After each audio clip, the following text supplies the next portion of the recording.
Good evening. My name is Khendra Laborde, and the theory that I am going to be speaking on is the expectancy theory.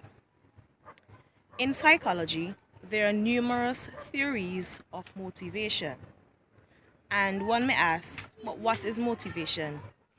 In 2011, Emily Lai defined motivation as reasons that underlie behavior that is characterized by willingness and volition.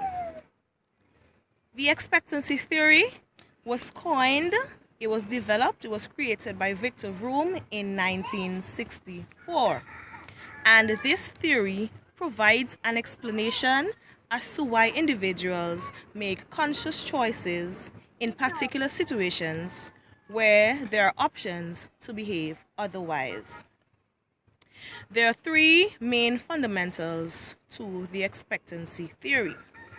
These include expectancy. There are three fundamentals to the expectancy theory. There's expectancy, there's instrumentality, and there is valence.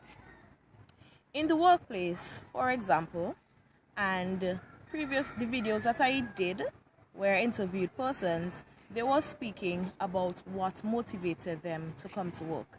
So in the workplace, for example, performance is influenced by the right resource, the right skill, and the right support.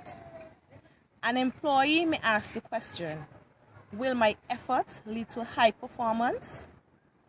This employee would believe that the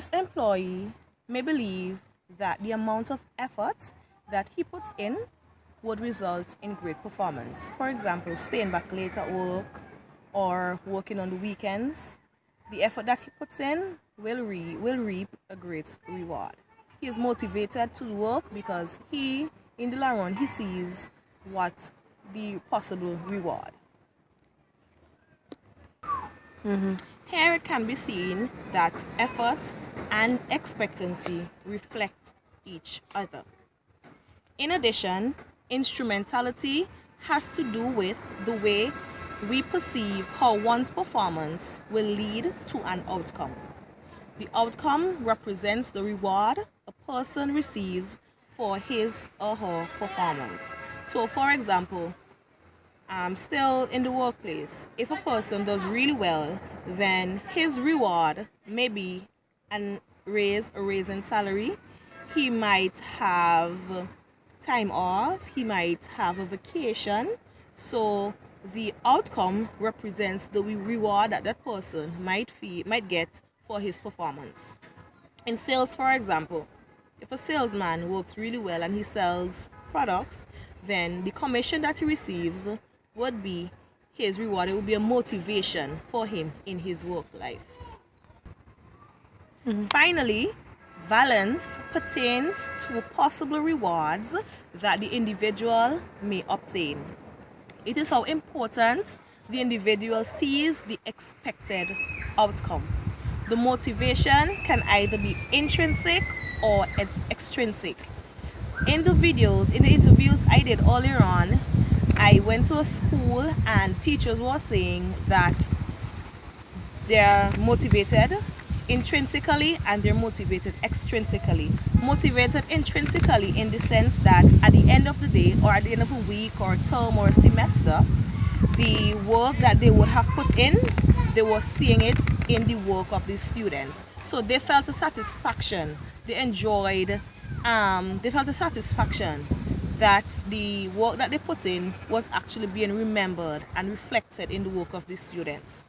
On the other hand, they were extrinsically motivated because at the end of the month, they received a salary.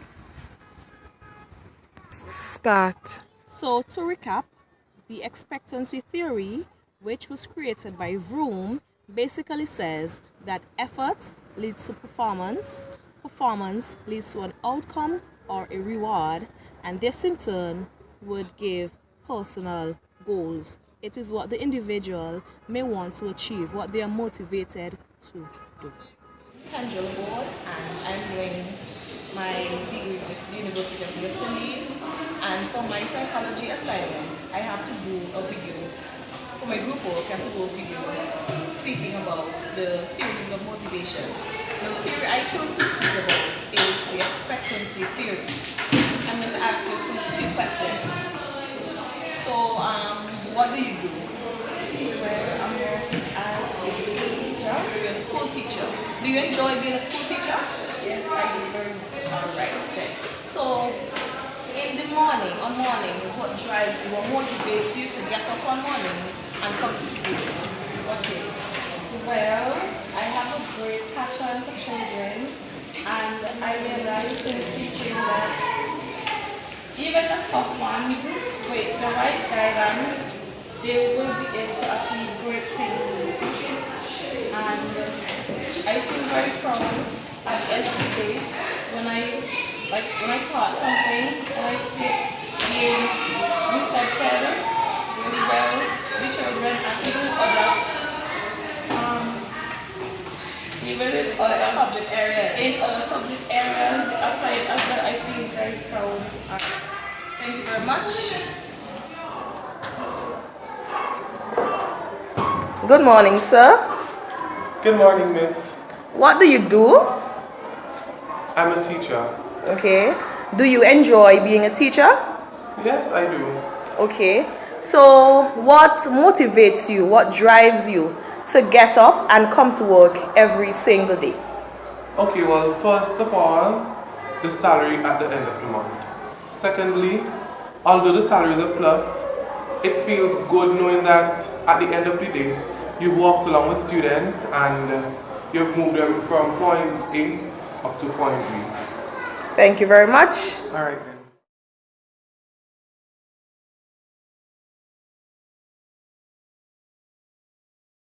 Hello everyone, my name is Natasha Ramlogan-Mohammed, and my theory today is goal setting theory. The theorist who was responsible for the goal setting theory is Edwin Locke. In the 1960s, Edwin Locke put forward the goal setting theory of motivation. The theory states that goal setting is essentially linked to task performances.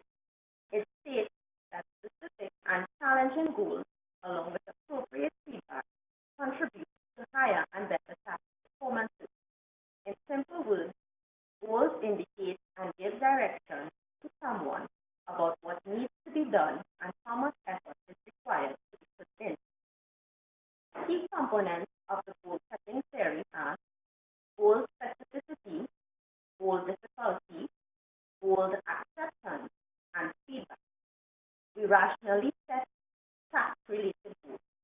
We decide on the effort and time to be invested to achieve these goals. Goals must be specific, challenging but attainable, and accepted. And feedback on performance is critical. Thank you.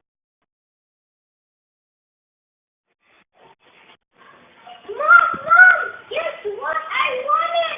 Oh my God, Tonya, congratulations! I am so proud of you.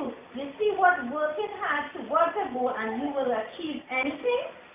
But I don't know how I get onto it. I study traveling is all I go to it.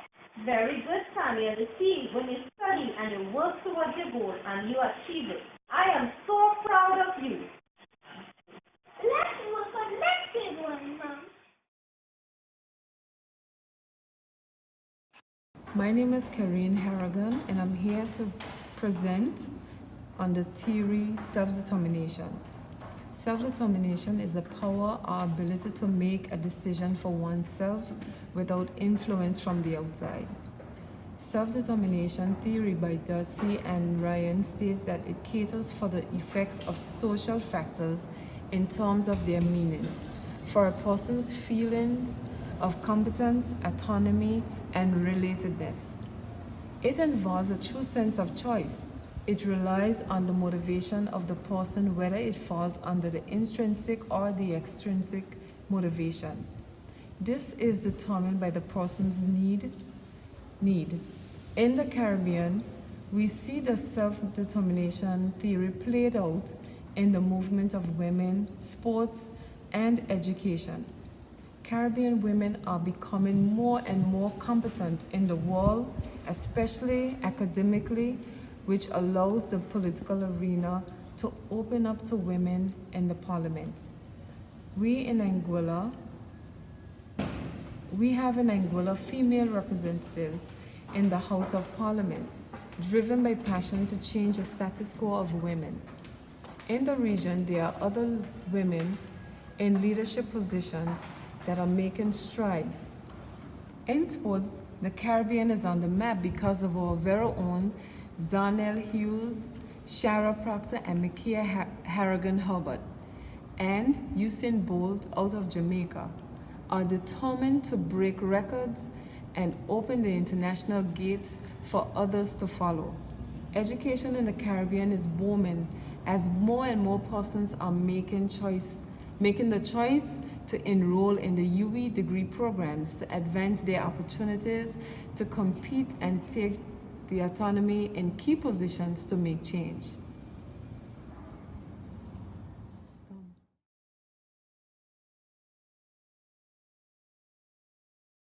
Group F has presented the 3 motivational theories in the context of the Caribbean. We are energized, resilient, motivated people. Let us continue to be motivated as we take our region forward. Thank you for watching our video presentation.